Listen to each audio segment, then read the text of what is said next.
Hello guys, welcome back. In today's video, I'm gonna show you how to delete or clear Snapchat chats in 2 easy ways.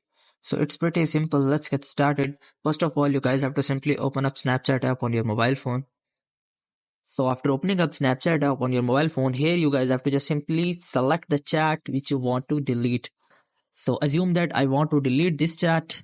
So you guys have to just simply tap and hold on any of the chat which you want to delete. So the pop-up menu will appear. Here you guys have to just simply select the third option, which is chat notification setting.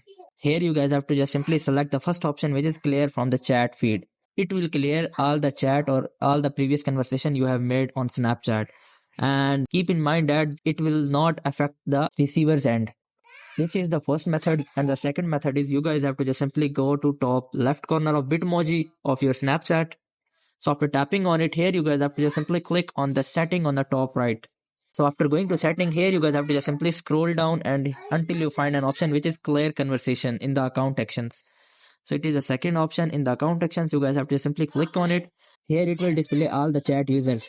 So you guys have to just simply select the cross besides the chat which you want to make delete. So assume that I want to make delete the AI chat. So you guys have to just simply select the cross, and here you guys have to simply select clear. So here are the two simplest and easiest ways to delete or clear chat in Snapchat. I hope you guys would really like it. Do like, share, subscribe. Thank you so much. Bye bye.